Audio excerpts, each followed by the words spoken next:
অন্তর্বর্তীকালীন সরকারের প্রধান উপদেষ্টা ডক্টর মোহাম্মদ ইউনূসের সঙ্গে সৌজন্য সাক্ষাৎ করেছেন ঢাকায় নিযুক্ত রাশিয়া, সৌদি আরবের রাষ্ট্রদূত ও পাকিস্তানের হাই কমিশনার।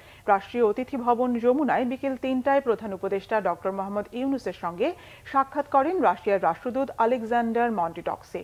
আন্তর্জাতিক ফোরামে রাশিয়া বাংলাদেশের প্রতি সমর্থন অব্যাহত রাখবে বলে জানান তিনি। রাশিয়ার কারিগরি ও আর্থিক সহায়তায় রূপপুরে পারমাণবিক বিদ্যুৎ কেন্দ্র নির্মাণের পাশাপাশি খাদ্য নিরাপত্তা, জ্বালানি, বিজ্ঞান ও প্রযুক্তি ইস্যুতে সহযোগিতা অব্যাহত রাখার প্রতিশ্রুতিও দেন। স্বাধীনতা যুদ্ধে রাশিয়ার ভূমিকা স্মরণ করে প্রধান উপদেষ্টা বাংলাদেশ থেকে আমদানি বাড়ানোর আহ্বান জানান। পরে প্রধান উপদেষ্টার সঙ্গে সাক্ষাৎ করেন পাকিস্তানের হাই কমিশনার সৈয়দ আহমেদ মারুফ। দুই দেশের মধ্যে দ্বিপাক্ষিক সম্পর্ক জোরদারের পাশাপাশি বহুপাক্ষিক প্ল্যাটফর্মে সহযোগিতার বিষয়ে জোর দেওয়া হয়। দক্ষিণ এশীয় অঞ্চলে অর্থনৈতিক সহযোগিতার জন্য সার্ককে পুনরুজ্জীবনের আহ্বানও জানান প্রধান উপদেষ্টা মোহাম্মদ ইউনূস। এরপর প্রধান উপদেষ্টার সঙ্গে দেখা করেন সৌদি রাষ্ট্রদূত ইসা ইউসুফ ইসা আল দুহাইয়ান।